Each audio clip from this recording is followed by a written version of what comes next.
Hey, Geoff, are you a big Star Wars fan? Kind of. I mean, I would definitely say that I've seen basically all of the movies. I saw, the original trilogy, I saw the newer trilogy, and I saw the newest trilogy. I would say that's I know generally all of the characters, Han Solo, Luke Skywalker, even up to Rey and the new ones, and Qui-Gon Jinn from like the original. I know all of these characters. This is such a fundamental part of, I would say, science fiction, particularly within the sort of United States, context of what science fiction is. That said, if I can be really honest, I am much more of a Star Trek fan than a Star Wars interesting. fan. Yeah. I wasn't sure I saw that coming. So you're Trekkie, huh? A little bit more. I used to watch. I'm a big science fiction fan in general, but I used to remember watching both as a kid, and obviously, like Star Trek was always a little bit more accessible, as a kid because it was on TV. Interesting, right? Star Wars on TV hasn't been a thing until pretty recently, right? I don't think.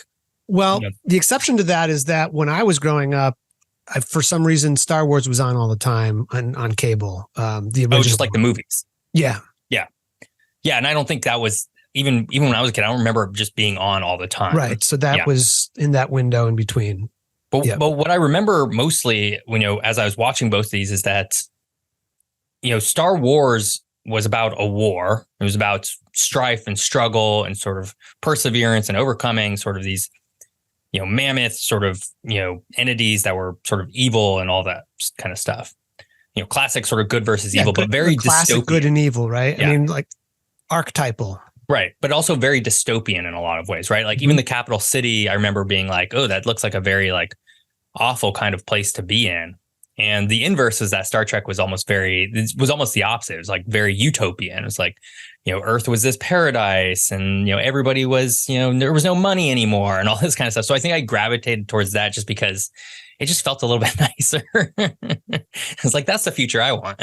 and just to be clear, I know this. So this is an episode about Star Wars, but since we're riffing on this, which era of Star Trek are you referring to mostly? Yeah, I'm mostly referring to the era of the Next Generation, Voyager, and Deep Space Nine. Okay. So those would be the three that I sort of those were the ones that were foundational for me, Right. growing up, because I would watch those on TV.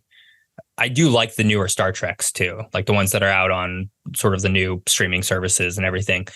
They still hold. They've gotten a little bit darker, though. I will admit. See, I grew up in an era where the original Star Trek was on syndication, right? And it was only 3 years, but I'm talking about William Shatner, Leonard Nimoy, and that whole crew. Right.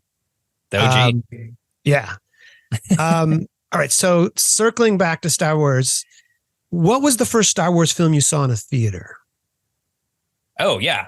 The first, actually, it's kind of a weird answer because I don't think you would guess this, but the first one that I saw in theater was Return of the Jedi. Interesting. But it wasn't the original. Obviously I wasn't alive when the original came out. But at some point in like the late 1990s or maybe even, early 2000s, there was like a theatrical release of the original trilogy. Right. Maybe it was before the new movies came out to sort of. Or right around that time. Right around that time. Yeah. Maybe it was like even like 1997 or something. And I didn't see the first one or the second one, but for some reason I went and saw Return of the Jedi. And so that was actually the very first time I saw Star Wars on the big screen. And, looking back, I probably would have rather have seen probably episode 4 or episode 5. Not that episode, Return of the Jedi it's not terrible. It's not like the worst, but it's just not as, I think, it's not as memorable as the other two. Right. It's not quite the same, right? Not quite the same. So for me, I'm a little bit older. And so I saw my first Star Wars was 1977, New Hope. I saw it in the theater. Most of my friends had already seen it. But then I was in New York City with my family, and my dad took my sister and I in what seemed like a huge theater in New York to see A New Hope, which we just called Star Wars back then. And, had a huge impression on me, of course. And I think I can say that I've seen that movie more than I've seen any other movie easily. Yeah. Like I've seen it probably, 30 times or something. Probably. Yeah. I mean, I've seen it over and over again. Yeah. I've seen it. I mean, it's just one of those things like certainly within US culture, it's held up as sort of the archetype of science fiction movies, and it's just been around for so long. And honestly, it holds up. It holds up pretty well.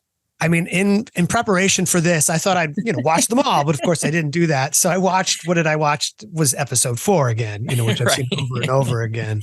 Now it's 31 times. Right. Yeah, exactly. And so I should, situate myself as somebody who's a pretty big Star Wars fan. I've seen them all. I've seen them all at least a few times, but I also don't want to place myself in the elite Star Wars subculture, because that would be incorrect, because I know, I have friends who are in that vanguard of like elite Star Wars with knowledge and everything like that. And as a result, I'm also probably a little less critical maybe of some of the films than some of my friends who are super hardcore, I mean, I have my opinions certainly, and I have my favorites, but I'm not going to trash any of the movies as hard as maybe some of them would, that kind of thing. Yeah. I mean, and probably the same. I would also, obviously I'm not a super fan of Star Wars. I'm also not a super fan of Star Trek. I think it's, I've definitely heard some of the opinions around, this movie or that movie and, what they've done right or wrong. And meanwhile, it's like, I'm usually just there for a good time. So yeah, I'm kind of going with it a little bit. So, this being a geography podcast and everything, the main hook for what we're doing here is going to be looking at where Star Wars films were filmed on location. Oh, that'll be fun. Right. So, and a lot of Star Wars, and the deeper you get into it, the more recent is, the more and more it's filmed in studios. And even the first one, a lot of it was filmed in studio. However, some of the very memorable and perhaps maybe even some of the best scenes that give the series a lot of texture and a lot of sort of otherworldliness were, of course, filmed on Earth, because that's the planet that we have to work with. And it's interesting to learn about what some of the choices were. And so I've done a fair amount of research, and I have a few stories that go along with some of that stuff. So that's the idea for what we're doing here. That's why Star Wars is in this geography podcast. Yeah. And, I think if we learned anything from our 2-part episode on the space race and space sort of exploration, it's that we haven't been to any other planets. We've only ever been to the moon, and they're definitely not filming anything on the moon. That's right. That's right. So this is what we have to work with. This is what we have. Yeah. A couple shout outs. I did research with a number of different sources.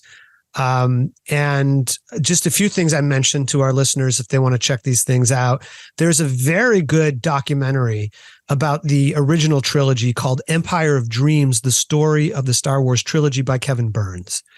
And it does a really good job of contextualizing the era that the first Star Wars came out of. So, that movie came out in 1977. So it was on the heels of the end of the Vietnam War, a lot of division in the United States. Sound familiar? So, and the science fiction at the time was a bit different. And I think Lucas was trying to do a little bit of a throwback to a different era.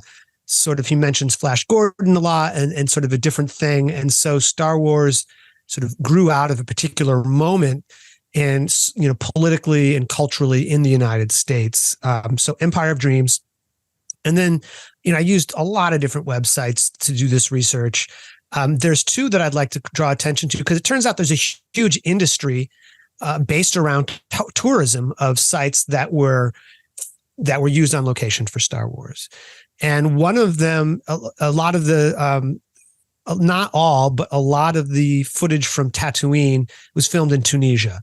And so there's a group called Galaxy Tours. They have a website, and they have, they lead tours to different areas in Tunisia, but there's also a website with an enormous amount of detailed information about not only where things were filmed and on what dates and all this kind of stuff. And there's some maps in there. So it's very interesting.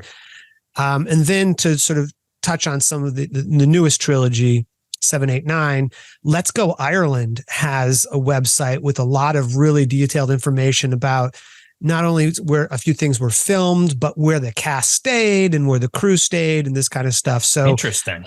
There's an opportunity to check some of this stuff out.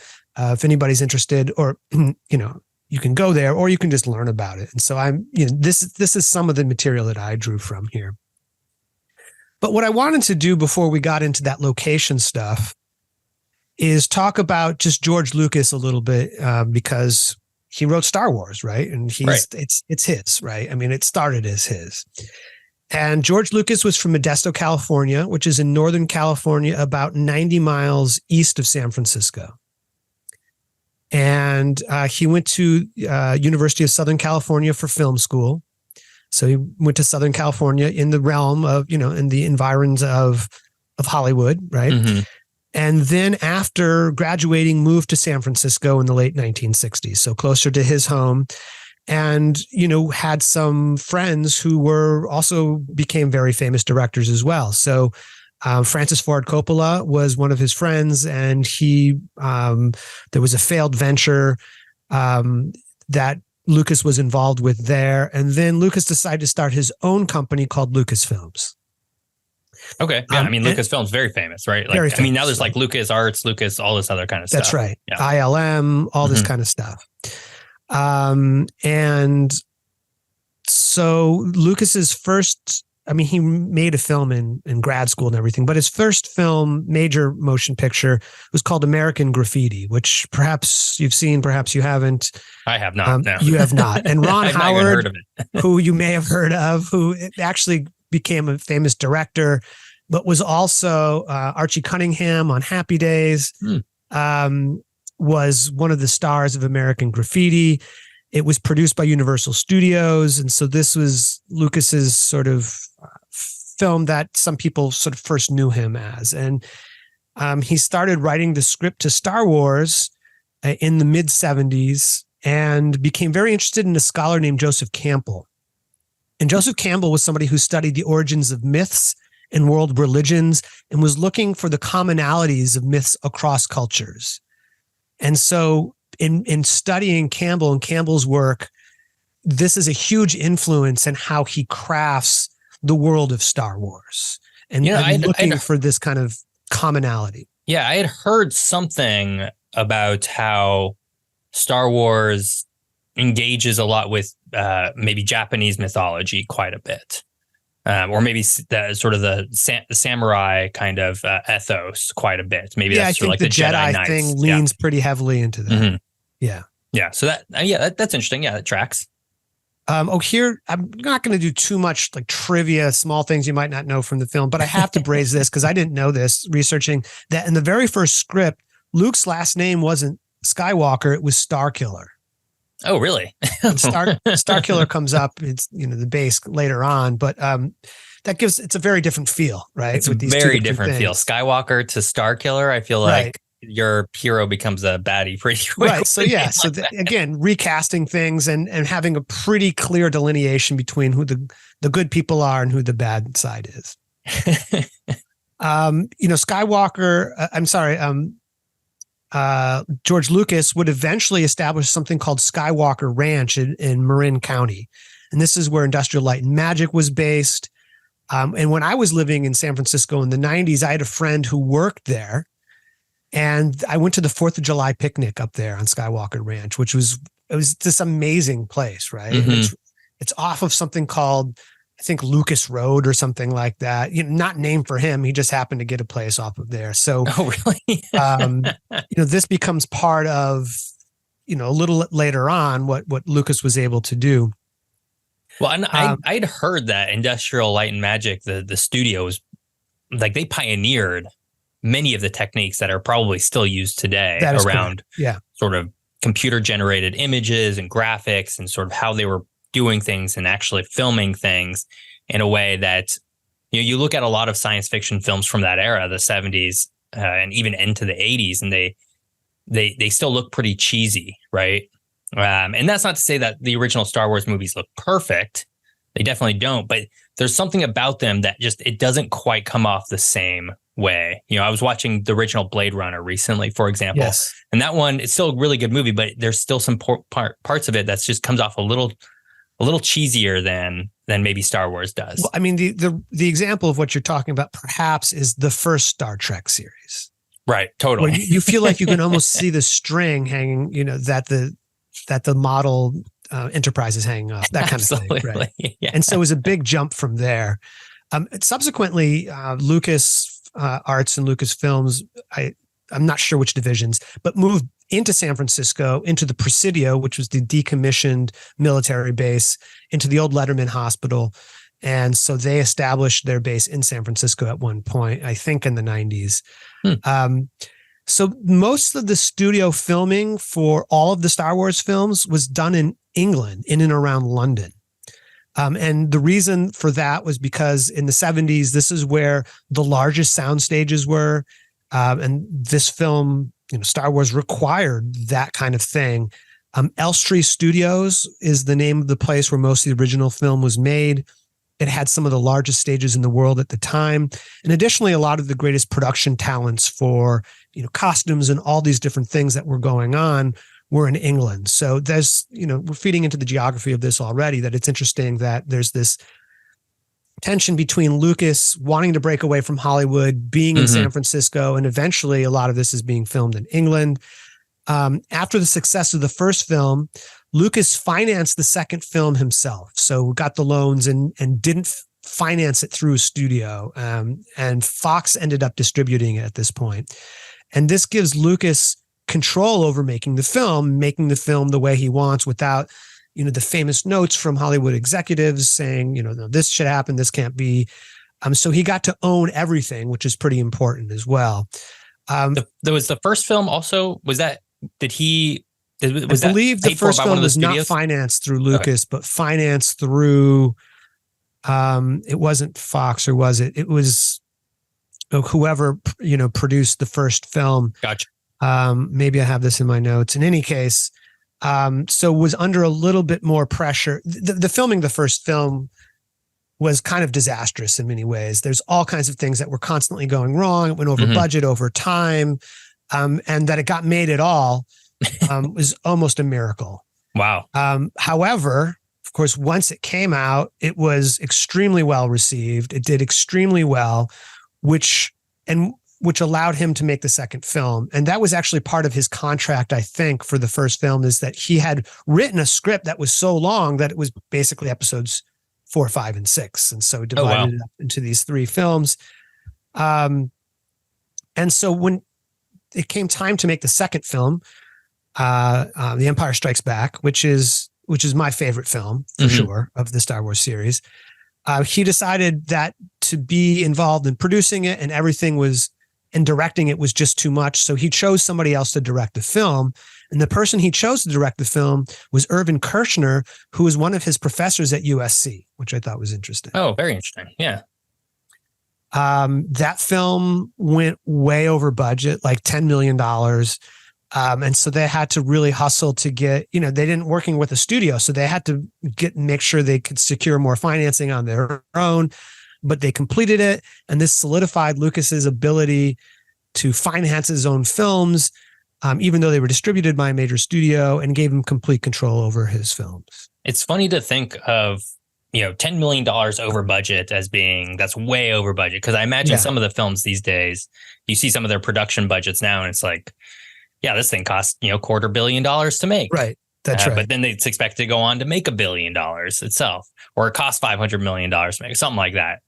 And you just have to imagine that, when those final production costs were probably not anticipated to be, $250 million.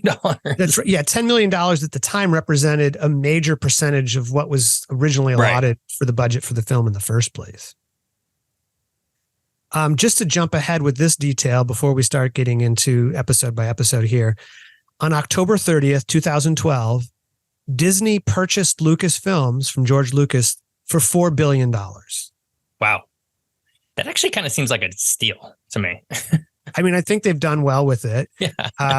But he owned all this himself, right? So, that's so he got a nice payday. Yeah. I mean, I'm sure there's taxes that have to be paid on that, and I'm not sure how that all works. But I think, and I guess the reasoning, I read a tiny bit about this, was he wanted it to go on. He wanted Star Wars to go on, and Disney had the resources and the financing to be able to keep producing things. And so that was the reasoning. And boy, howdy have they. They keep doubling down, it seems like. Because, I mean, I don't think we mentioned this yet, but when this when this episode goes live, it's right around the time that the new series on Disney streaming service comes out. That's right. Ahsoka, the new series, is about to come out. And so we sort of kind of tried to time it with that, try to do a little bit of cultural timing there. So yeah, that's an example. I mean, there have been The Mandalorian. There was Kenobi, right? There was the Boba Fett series. So it's going on. And right. And each of these are little movies almost, right? Each episode. Yeah. Right. So we haven't even gotten to any of the episodes, but this is a good conversation, but we need to take a quick break and then we'll return and we'll get into a conversation about episode 4, A New Hope. All right. We will be right back.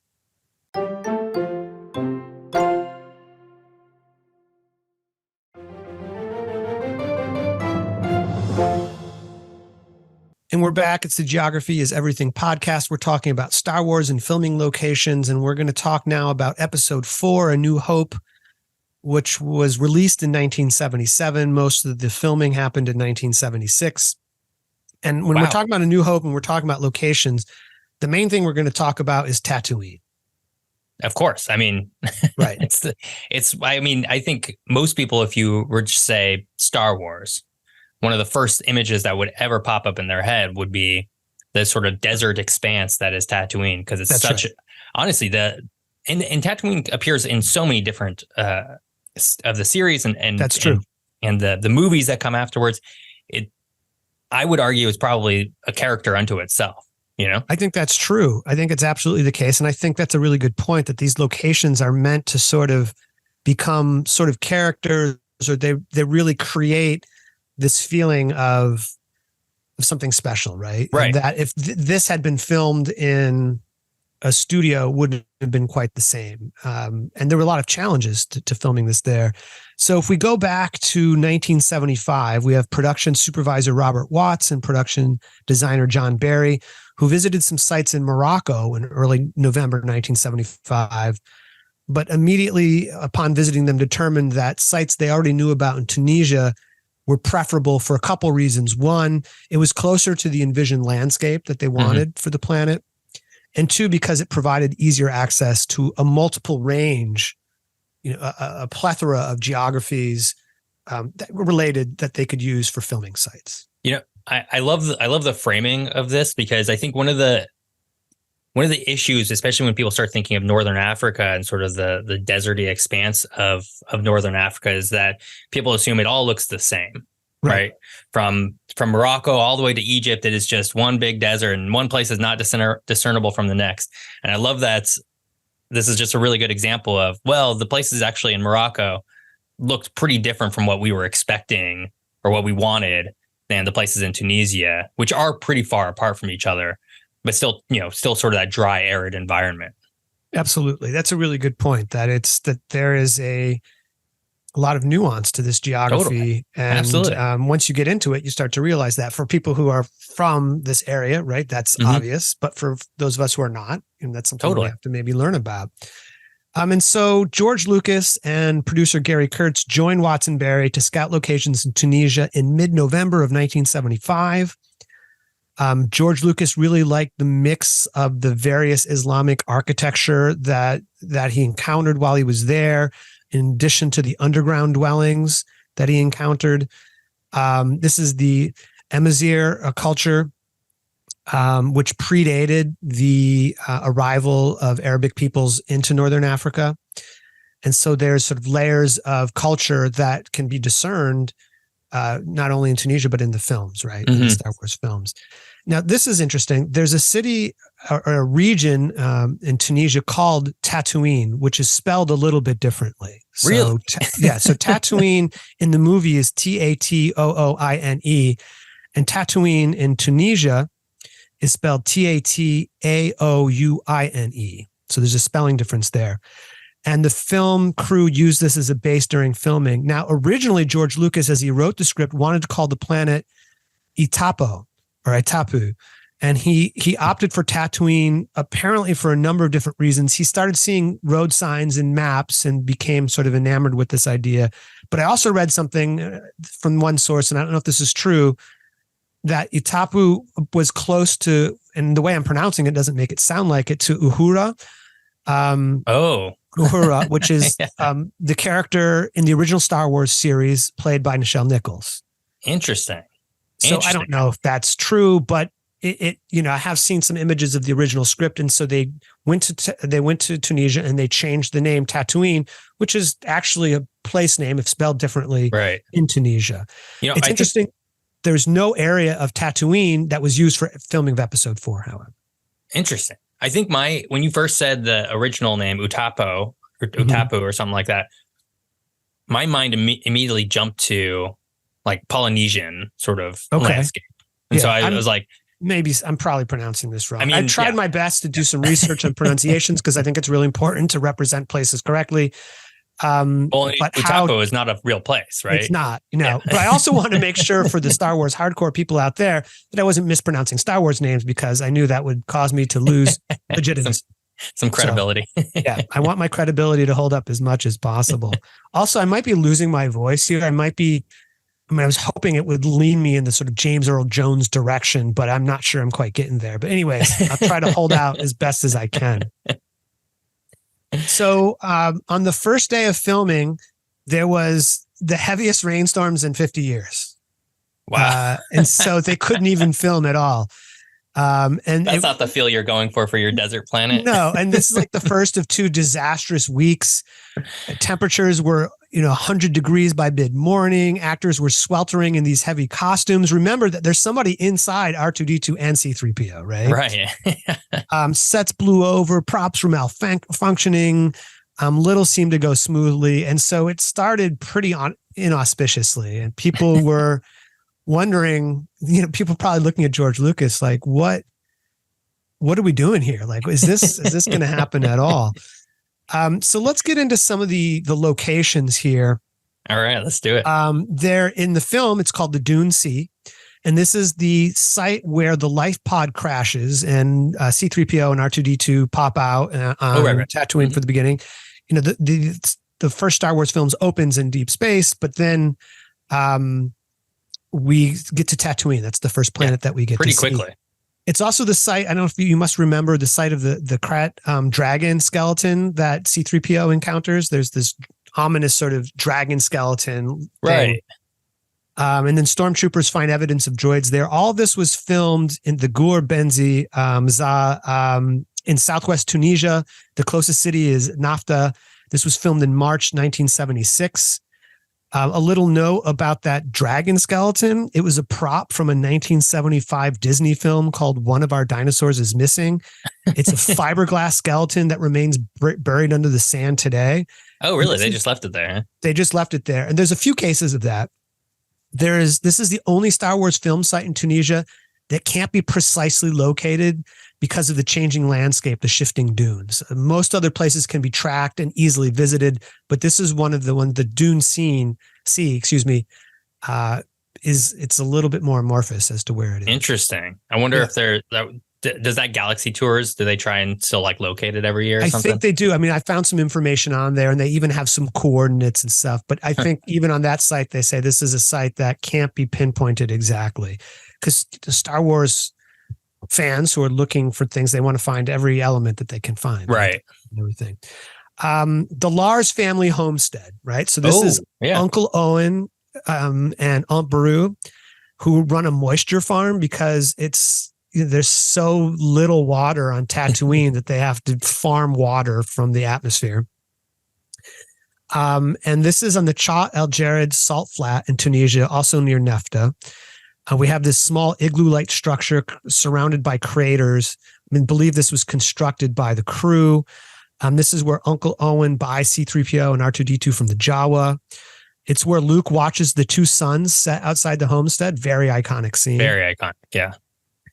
And it's also where Luke discovers his aunt and uncle were killed. By the way, spoiler alert here. If you haven't seen these movies, maybe check them out and come back to the podcast because I just can't hold back to talk about this stuff. We got to say what happened. So if you haven't, for some reason, seen this movie, maybe hit pause, check it out, and then come back. Been a long time since it's been out for a while, right? Yeah, I wasn't expecting that anybody new to Star Wars was going to start with this podcast. So that's why I felt like we were safe. So this area in the Lars family homestead was apparently the first filming location of the entire Star Wars franchise. The first thing, February 1976. This is where it all starts.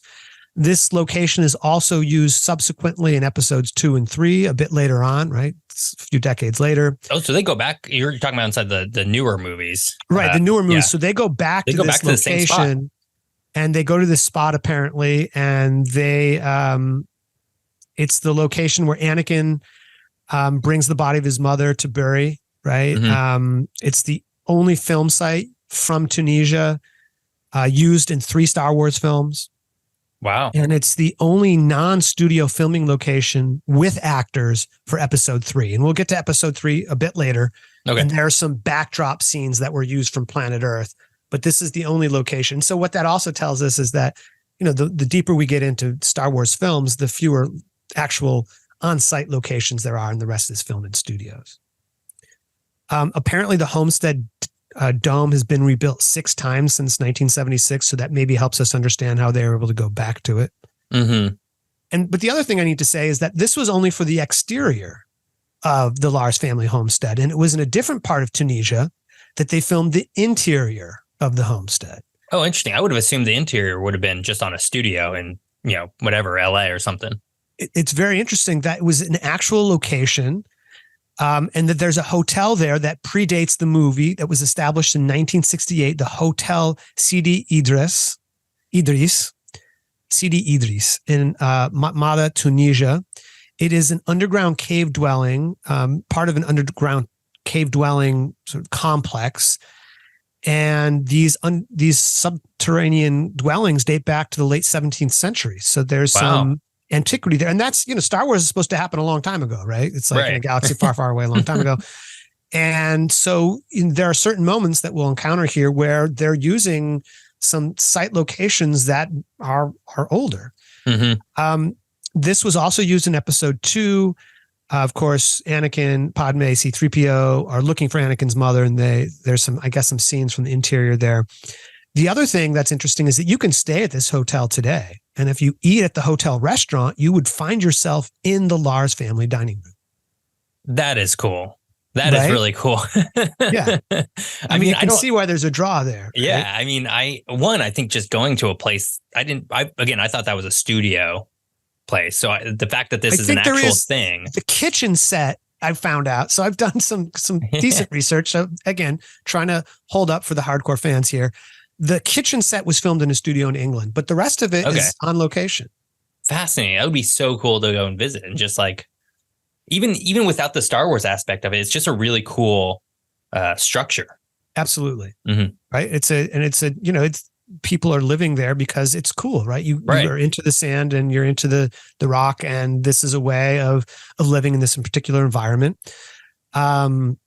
The dining room fresco, which is the Lars family dining room, was partially restored by a French fan in 1995. So that part is still there. It's not the original set, but the idea is you can go there, you can stay there, and you can eat where Luke and his aunt and uncle ate.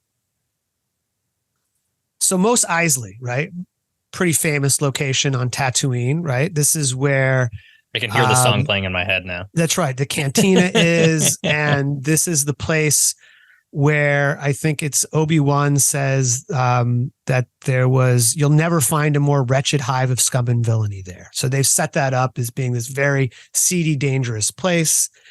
Ajim, Tunisia, a city center neighborhood, was used for some of the filming for some of Mos Eisley. There was a building there that was filmed that served as the outside of the Mos Eisley Cantina. Docking Bay 94 and the Stormtrooper checkpoint. Remember, these aren't the droids you're looking for. Right. This was all filmed in Ajim.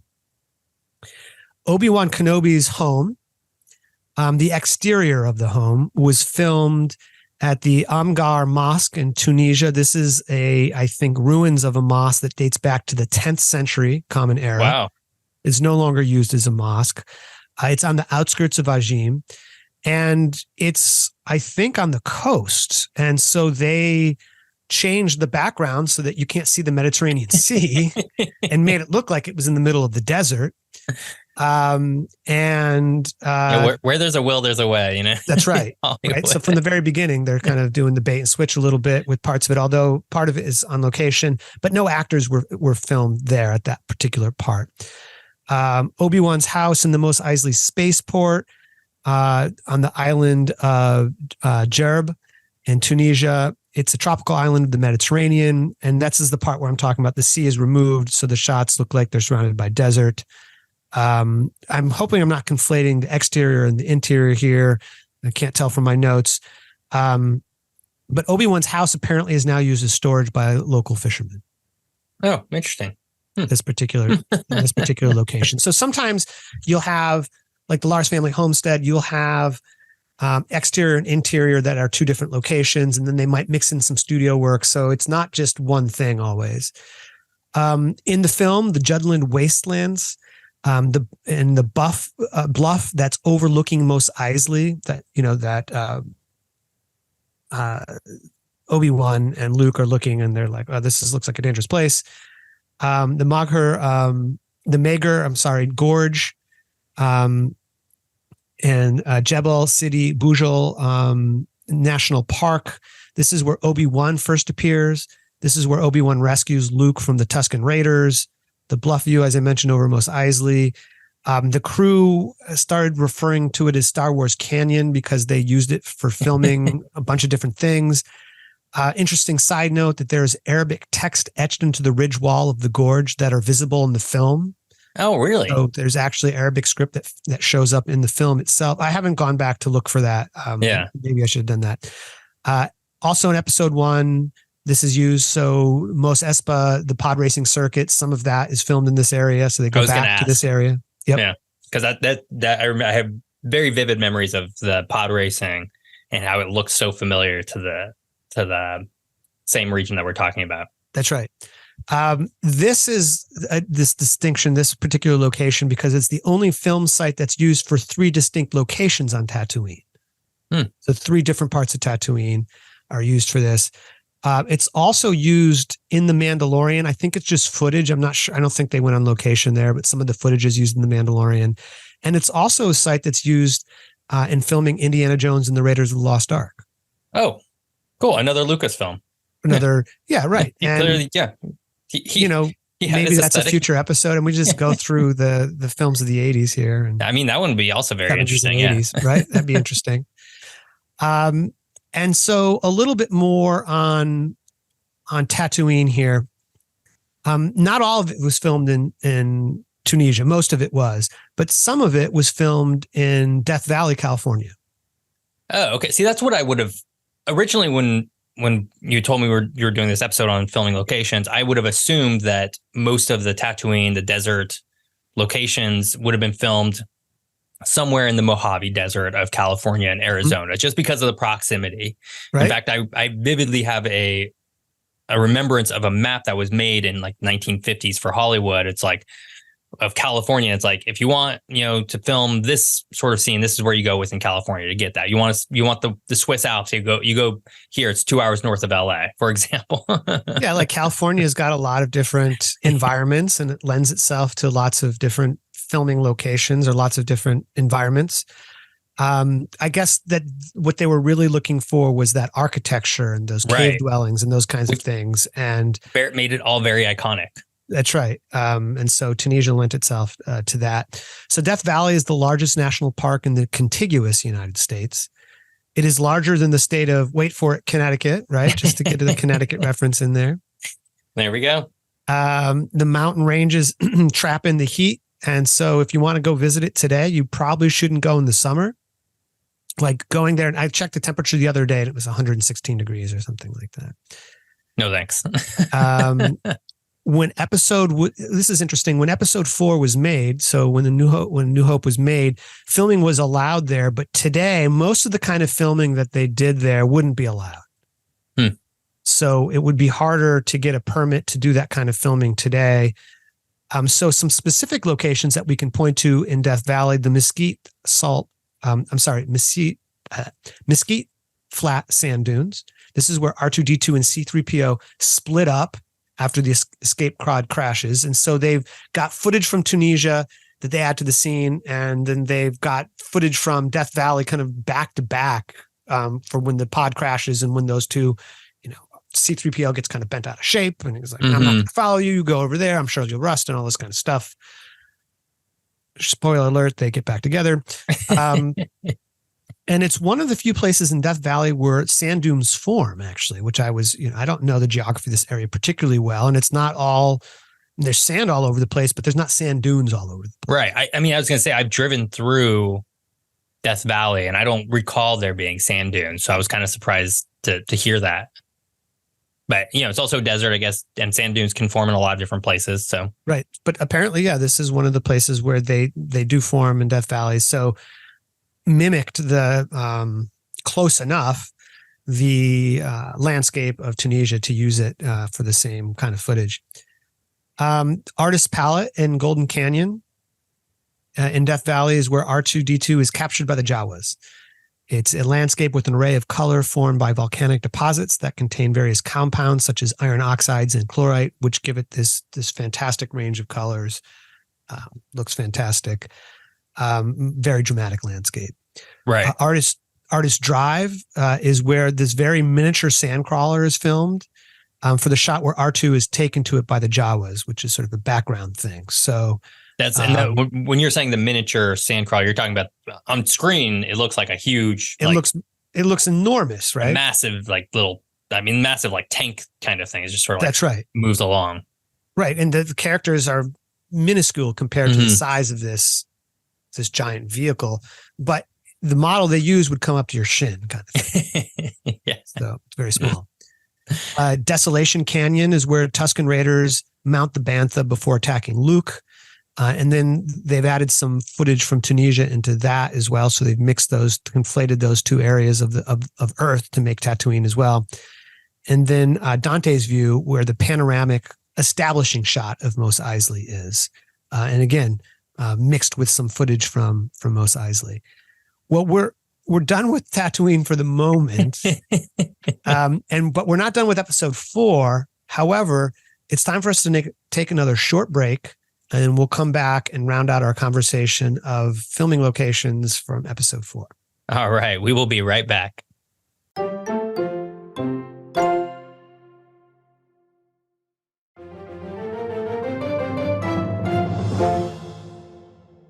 And we're back. It's the Geography is Everything podcast with Geoff and Hunter. We are talking about filming locations for Star Wars because geography is Star Wars.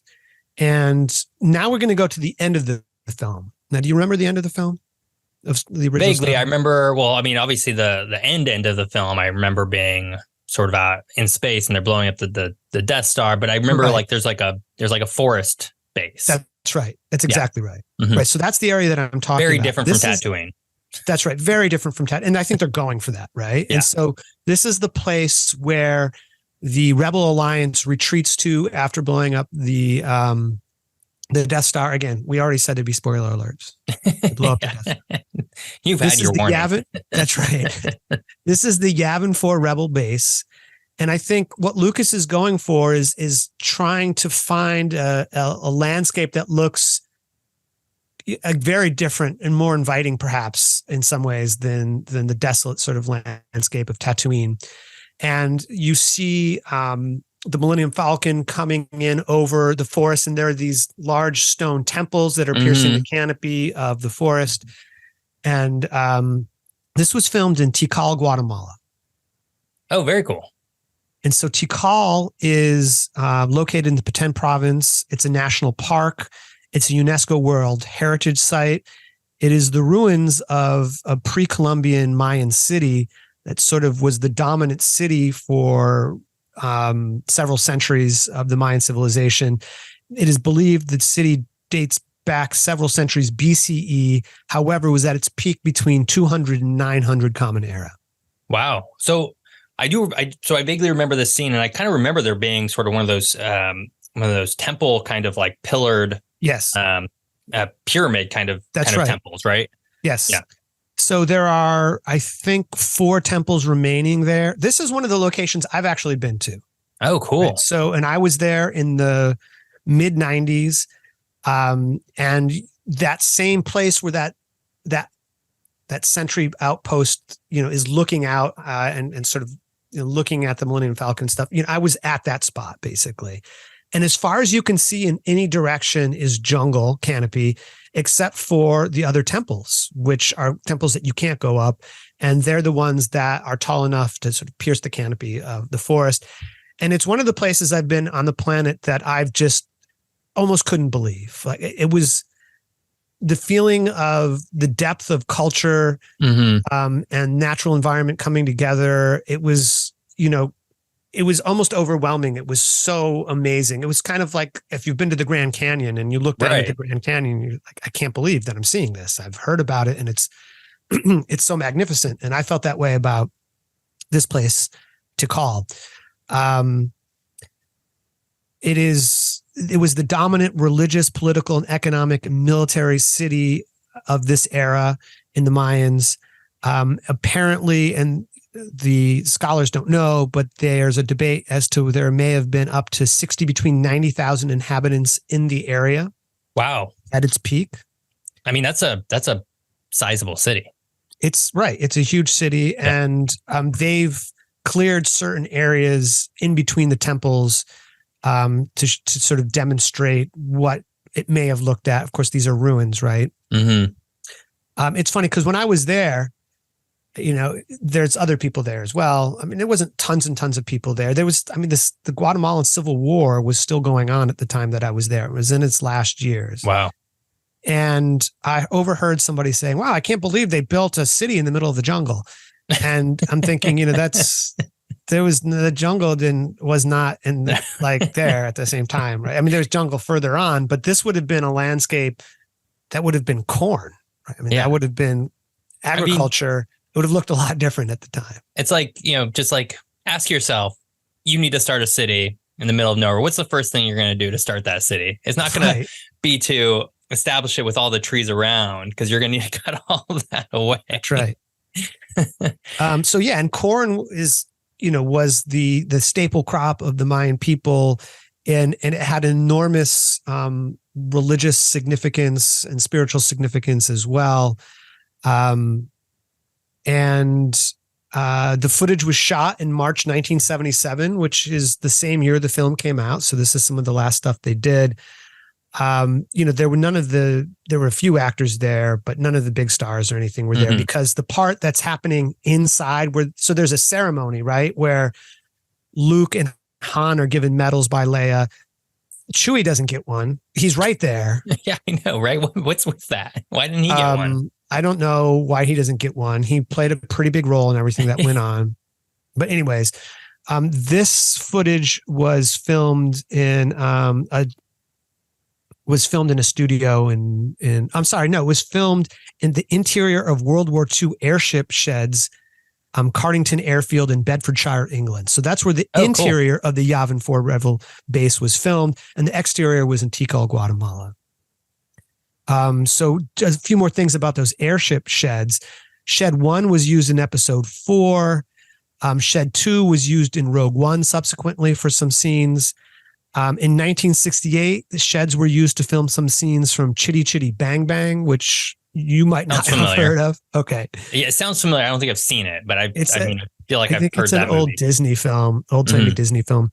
And then more recently, scenes from Batman Begins, The Dark Knight, and Inception were filmed. So these airship beds are sound stages apparently now. The part of Tikal, Guatemala that shows up on the film, they did 4 days of shooting down there. For 19 seconds of film time. So that's something we have to remember, that sometimes, enormous amount of work has to go into getting a pretty short amount of footage. The site, however, that site was also used for the 1979 James Bond film Moonraker, in which just 3 seconds of time were used. So they made much better use of that footage for Star Wars than they did for Moonraker, apparently. So that's, I don't think we'll have as much to say about any of the other films, but that kind of wraps up episode 4. We've already hit three continents: Europe, Africa, and North America, Central America. That's right. So that's just talking about these few locations. Let's get into episode 5, The Empire Strikes Back, released in 1980. I'm going to say it's the greatest of all the Star Wars films. It's up there for sure. Yeah, this is my personal opinion. Mm-hmm. Everybody's got their own opinions. I think I'm probably not alone in feeling that that's the case. But the first planet location that we get in that film is a very different environment than Tatooine, and that's the planet Hoth. Oh yeah, the icy cold. It's still barren, but like it's so different in a lot of ways. Tatooine is to episode 4 as Hoth is to episode 5, just in sort of establishing the mood and sort of the feel of what the entire film is going to be about. Right, because there's a big battle that happens early on in the film in Hoth, and it involves the AT-AT Imperial walkers, right? These massive things. Incidentally, and I think this is true, I didn't get this from my research, it's something I feel like I know from my life on the planet, which is that across the bay from San Francisco in the port of Oakland, there are these giant cranes that are used to unload freight from the big ships that come in with stuff and the big boxes, right? The container boxes, right? And I'm told, somebody must have told me, that Lucas got the idea for the Imperial walkers from those cranes on San Francisco Bay. Interesting.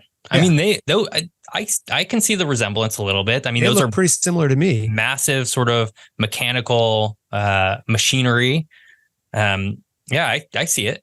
And those are some impressive vehicles, like in the whole, world of Star Wars, the whole universe of Star Wars. Those are very iconic, and they are a big part of the beginning of this second film as well. It's the home of the Rebel Alliance's Echo Base. So in between episode 4 and 5, which we didn't get to see, right? Where they were hanging out in Tikal, the Yavin 4 base was compromised, so they had to choose a very different location, and they're on this very snowy planet. And the filming happened in Norway. The Hardanger Glacier in Norway. I've tried phonetically to get the Norwegian pronunciation here. Hardanger Amelikun. I'm not sure if that's correct, but we can say Hardanger Glacier in Norway. This is where they chose for this frigid, inhospitable planet of Hoth. There's a small village between Oslo and Bergen, a little closer to Bergen, at the foot of the glacier called Finse, Finse. It's a remote area that can only be accessed by train, or in the summer, it can be accessed by bicycle or foot when the weather allows. There's a 41-room hotel that opened in 1909 as the Bergen Railroad was completed. And this is where the crew stayed during filming. They had planned to stay there for 3 weeks, and then it turned into an 8-week shoot. And one of the things is that while they were filming there, a snowstorm hit, and it was, I think, the biggest storm in 50 years or 100 years or something like that. The Star Wars, they have a habit of just choosing those locations for the beginning of their films where they have these extreme weather events, right? I mean, I'm sure at the time it probably was awful, but it's a very funny coincidence compared to the Tunisian rainstorms that blew through. Right. And for podcasters like us, it's very interesting to talk about. Absolutely. Yeah. So this was filmed in March 1979 during, as I mentioned, Norway's coldest winter in 100 years. There was 18 feet of snow on the ground. The temperatures were around minus 22 degrees. So when you see, Han Solo out there, Harrison Ford, he's really as cold as he looks, That's not acting. That's just reality. that's not even acting at that point. The snow blocked the railway, and so the crew was locked into that location for a while. Filming was extremely challenging there. And apparently some of the scenes were filmed not only close to the hotel, but from inside the hotel. So there's this one area where I think Luke collapses or something in the snow. And so they had, Mark Hamill go off into the snow, and the rest of the crew is like in the hallway in the hotel, and they're filming from there. That's so funny. I got this from multiple sources, so I feel like this is probably true. If not, it's a great story, but apparently that's what happened. So they had to go out onto the glacier to film some things. Some of the scenes, however, of the AT-ATs and the Tauntauns, those were all created by ILM, Industrial Light and Magic. And then some of the shots were used painted backgrounds as well. So not everything you see from Hoth is from Norway. Some of it is artist created. But the stuff that you're seeing the actors, interact with, a lot of that stuff apparently is happening on the glacier and near the hotel where they were filming, where they were snowed in for weeks. It's really impressive, going back to, you said it was negative 20 degrees or something like that. Yeah. It's really impressive as they're filming these things that the equipment that they're using is actually working as intended. And I don't know, obviously we weren't there. There might have been malfunctions. That's part of the story, is that it apparently didn't always work. Okay. Like the celluloid film was breaking, equipment was malfunctioning. So in the same way that they had all these trouble because of the extreme conditions in Tunisia filming the Tatooine stuff. So I guess it didn't go off. Just a glutton for punishment. Yeah. Going to these extreme environments. And this maybe also explains why increasingly this stuff is just CGI and done in sound stages and stuff. Yeah. But again, these films would not be the same had they not used these locations, right? Yeah, I mean, it lends definitely a feeling of authenticity, right? And it's funny because now knowing that, Harrison Ford actually was, he was actually freezing. Right. You're like, that's why it feels so real. Apparently, actually, one of the Tauntauns, they'd have like a 9-foot Tauntaun for that scene where, he cuts it open so that Luke can stay warm and stuff like that. So that there is something standing in there for that creature. So there's a little bit of that. The interior shots at the base were shot at Elstree Studios in England, where a lot of the first couple films were filmed. And again, in that documentary, there's some of what I've gotten from that. I've got this confirmed from a few other sources as well, but they do talk a little bit about the challenges of filming these Hoth scenes in Norway there. One of the other big locations that's super important, right, for Empire Strikes Back is Dagobah. Yeah, I was going to ask about that. I mean, that feels very studio to me. It is. Oh, okay. It's all studio. Okay, that makes sense. Yeah, so that is all shot in Elstree Studios as well in England. Except for one scene, this is a funny side, where that creature emerges from the swamp, so Luke and R2 are there, and Luke is not happy. Apparently it was, even though it's in a studio, like the water after weeks of filming got pretty murky. Luke is the only human actor there, and he's interacting with, a Muppet and an actor who's inside R2 and stuff. So he's, maybe it's a trying experience for an actor and that kind of thing. So there's a scene where there's a creature emerging from the swamp, which was shot in George Lucas's swimming pool in California. That's a good one. So they made the water very foul. I'm sure that at Lucas's, when he has friends over, it's probably nice, crystal clear blue water kind of thing. But they made this there, and they made this creature, and there are two people, scuba gear, who are making this creature operate from underneath. And that was juxtaposed with some of this footage there. The other thing about the filming, I mean, there's a lot we could say about filming in the studio as well. And one story is that because of the way that Yoda came together, so Yoda is made to function by puppeteer Frank Oz, who is, one of the greatest puppeteers like in history, right? Right. Miss Piggy, right? This is Yoda. And, but so to be able to have it so Yoda you didn't see Frank Oz, they had to create the level of the swamp 5 feet above. Interesting. Right. So there were these sort of little areas that were carved out for Frank Oz to operate Yoda. And so that, there was, even though you're doing something in a studio, there's some real challenges to doing that there. And the other thing is that because he was underneath, it was hard for Mark Hamill and Frank Oz to hear each other and those kinds of things. So they had to sort of almost choreograph things well enough that they could film these scenes. So, what comes off pretty smoothly, I think, in the film, I think is extremely challenging to film, even in the context of a studio location. Absolutely. How are we doing on time? I think we probably gotta call this one because we're a little over. Okay. All right. Well, there's a lot more to say. I would have a feeling this would be a two-parter. When I first started researching this, I'm like, this will be a one-parter. We want to get back to a couple of one-parters here. But when you're dealing with Star Wars and the detail here, it makes sense to, hey, I don't know if our sequel will be as good as their sequel was, but that's what's going to happen. We'll have to find out. I think, So I think next week we're going to finish up with Return of the Jedi, and then we're going to tackle some of the newer films, right? Correct. Yeah. And obviously those ones will have probably a lot more CGI involved. Yeah. But I think there might be some surprises there as well. Yeah, no, there are. There's some really good stories there. I leaned a little heavier into these first couple films because these are the films that created Star Wars. Like everything else happened because these two films happened.